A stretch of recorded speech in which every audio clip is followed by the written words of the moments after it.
Hey everybody, welcome back to another episode of Episode Rewind where we're talking about the Blacklist. So it's another double episode this week because we missed this week.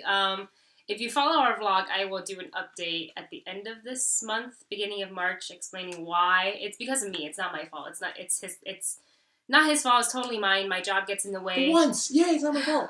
So anyways, let's go ahead and get started. So we're going to kick this episode off with recapping episode 12? Was that it? 13, Alistair Pitt. Oh yeah, we're doing 12 and 13. 12 and 13. So we're going to start with Alistair Pitt, which guest stars Tony Shalhoub. Shalhoub? Oh yeah, the guy who played Monk. Which when we saw him, we're like, oh! I feel like he kind of replicated his character, but he's like more sophisticated. It's great. Yeah. I love seeing guest stars on these episodes. So this one was very personal to Red. Yeah, and it was great to see how it wasn't. This one wasn't very much business centered on it, because at the end of every single episode, you kind of find out why Red is doing this in order to get information, in order to get something, in order to get materials or something that will get him higher up in order to achieve his goal. But then you find out that it's solely about this one woman that he fell in love with. Yeah. And it is actually it's very, very touching. It is very touching. And I really like seeing the softer side of Red. And when he you really don't want to push Red to that point where it's so personal for him that he's going to seek you out for personal revenge. Mm-hmm. But I did see at the end of the episode, I don't know if you caught it was very quick, after he shot the matchmaker. Mm-hmm. That's what we'll just call him. We'll call him the matchmaker. Because there's another name. They call him the Promestria. I'm just noticing in Wendy's notes, in bold letters, puppies! Because the Pomeranians are really cute, but you're jumping ahead. So let's... Anyway, so let's stay on target, and we'll talk about puppies later. So there's a shot of basically when Red shot the matchmaker, and you see on his face, I don't really think if it looked like it brought him closure. You don't think, yeah. I don't think you saw it didn't the really pain. bring him any satisfaction. It was just, I gotta kill this guy because I'm angry. And I'm mad and all these emotions, but he didn't have closure, and you see why, because the lady this one woman he truly loves isn't herself anymore. She's like a shell of herself. Yeah, she really kind of looked like she was kind of like she was beaten so bad that she had brain damage. Yeah, and I mean I think when he said to her, "It is done," and she shed a tear, I think internally she comprehended. But there's just vacant everywhere else. And it's so incredibly sad to see. That was just one thing I wanted to point out. Is there anything that you really enjoyed about this episode? This one was a little weird because I didn't quite believe the whole, this guy can come out of nowhere and get these two sworn enemies to put aside their differences because of business. Mm-hmm.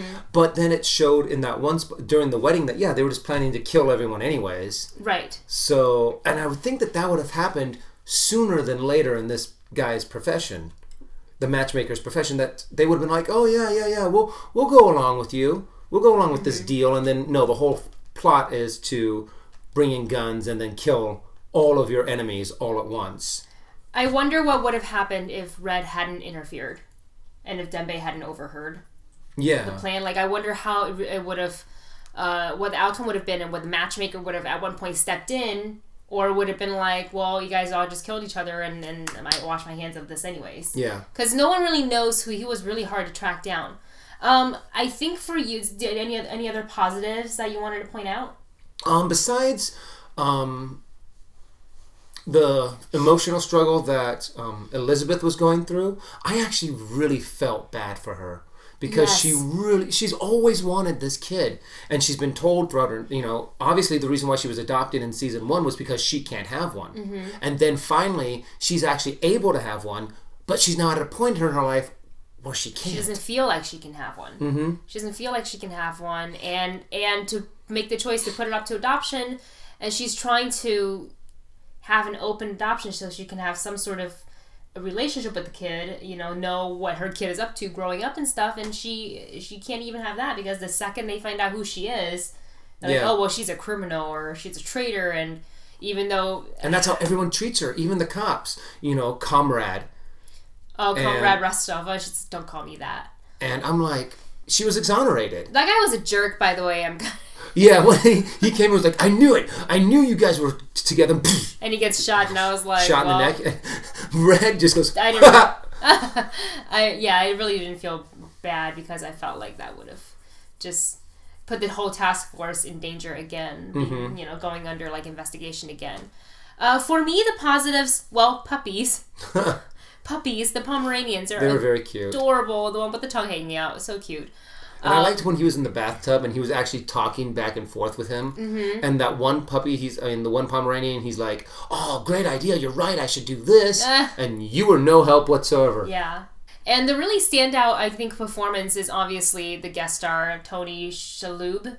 I obviously he's dead. He's not gonna come back. But man, what a fun character to have, and what the wardrobe even, it was so fancy. Mm-hmm. I really like that, and I think it's one of the more interesting blacklisters I've seen. Not she's just different because everybody kind of deals in I deal in drugs. Oh, I have this influence or whatever.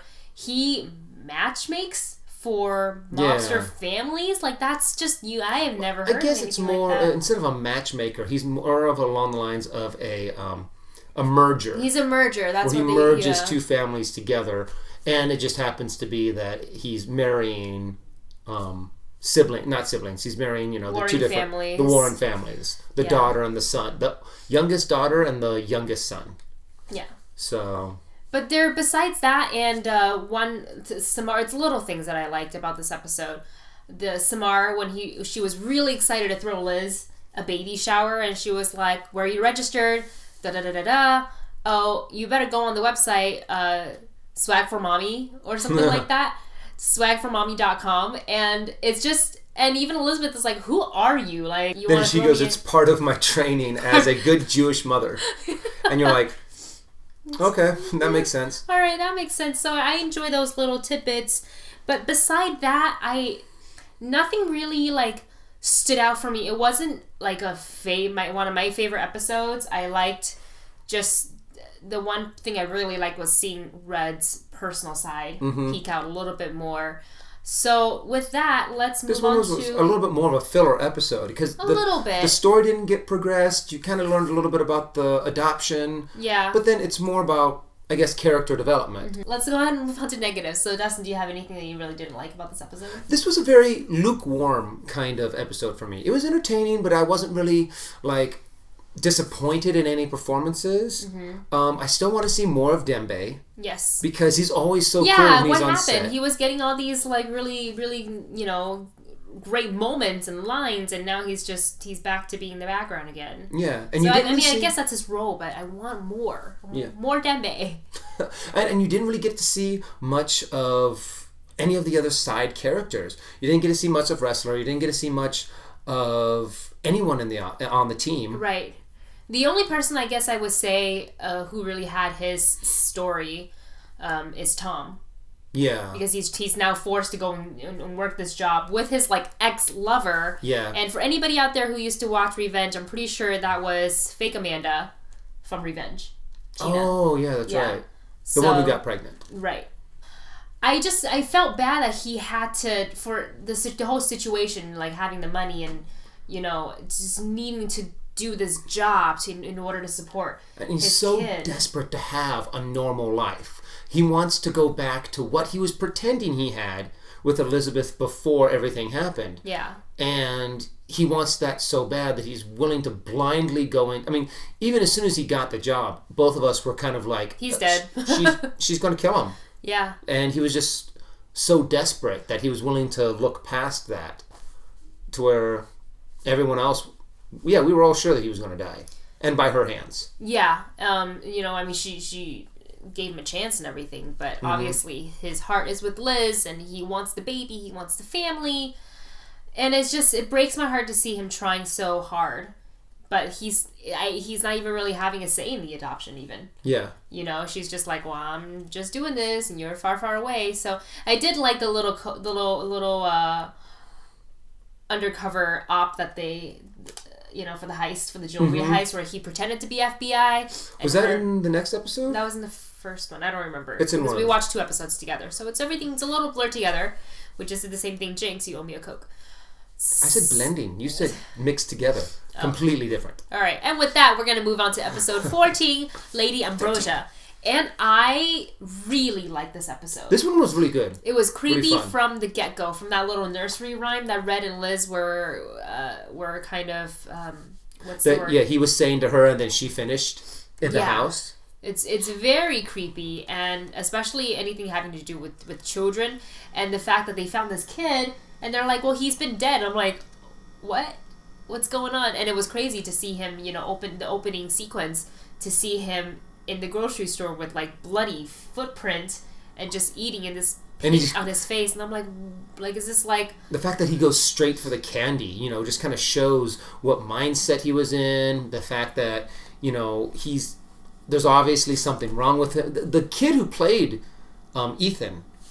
actually did a really good job. Yeah, I enjoyed his performance. Mm-hmm. And I think this one really propelled the story forward as far as Liz and her baby and her state of mind goes, because the entire episode was basically revolved around adoption and how when it became one-sided, that's how these kids went missing or dead. Yeah.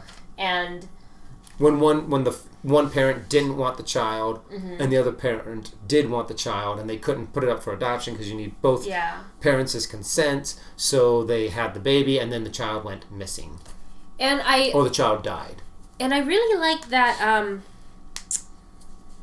this is the end when what's her son's name? The tall guy. I can't remember, but the fact that he jumped into the well after her and he didn't turn into butterflies, the butterflies didn't come up, that made me really sad, because he said that throughout the episode, like, I'm never going to be that, I turn into butterflies, and he didn't. And I was just like, oh my god. But it was a really creepy episode for me. Yeah, especially when you're talking about they kidnap him, they keep him until 12 years old, and then they kill him. And the fact that you know that they've done this a few times, because at the very beginning of the episode, they're dumping a body into the well. It's just like, I don't know. It's just to think, like, if the writers are able to come up with a story, there's people in the real world that's able to have mentality like that. And God forbid they go and kidnap children, not kidnap children, but have children, and, you know, and do that to them, just killing them, because that's in their head. Like, 12 years old, okay, bye. Yeah. So I'm glad what she got at the end. Oh yeah. And this one, it didn't really push, like, the ultimate Blacklist story forward, but it definitely pushed Liz's story forward. I want to see in the next episode where that adoption is gonna, like, where that's gonna go. Because now she's found a couple. It seems like she's a match. And they're perfectly all right with her past and her history. But seems too good to be true. It's a little weird, because the woman that Red saved her daughter for, that she thought she was dead, and then got the files from, is kind of, in a sense, what Liz is going through right now. She has this very shady past.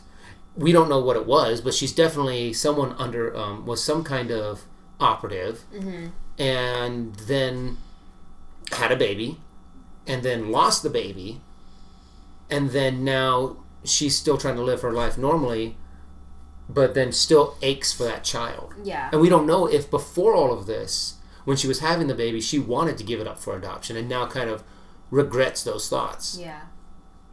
So with that, let's go ahead and move on to your positives. Anything stand out to you in this episode that you really liked? The fact that how creepy it was really entertaining to watch. How there was that parallel between Elizabeth and the other woman who lost, that Red brought back the child, was really good. And I'm trying to think of anything else that kind of stuck out for me. What did you think? The hot stuff in the beginning.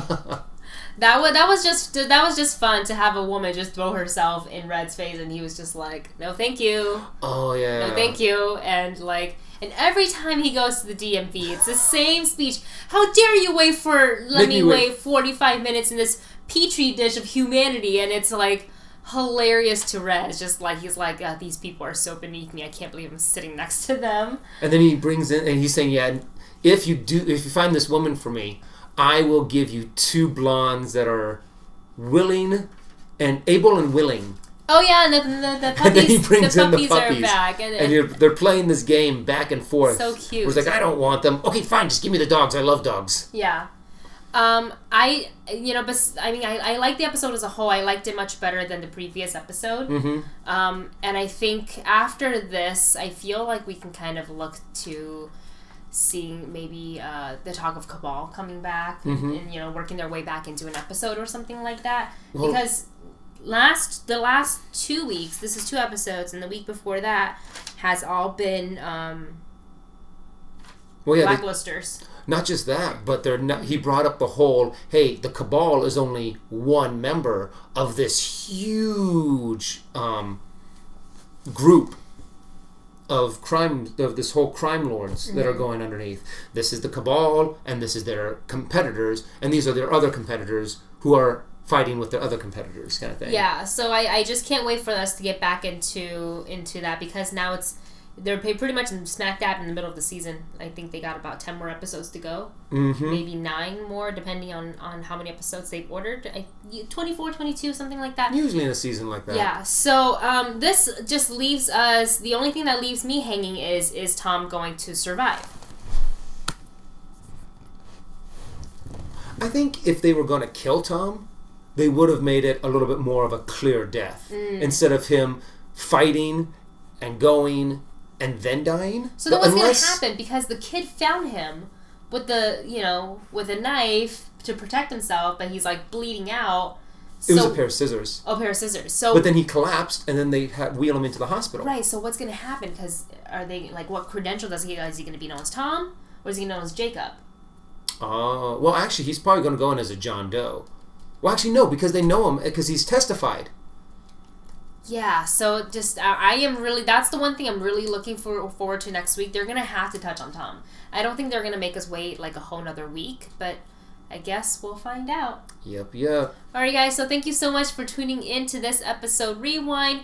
As always, put your comments down below. We read all of them. We love reading all of them. Thumbs up this video and subscribe if you haven't yet so you don't miss out anything else. And that's it. Dustin, where can they find you on social media? You can find me on Instagram at SwingKid1981 and Facebook and Twitter, and just look up Dustin Zaney. And you can find me on Twitter, Instagram, Snapchat at Wendy Lee Zaney. Thanks for watching. We'll see you next week. See you guys.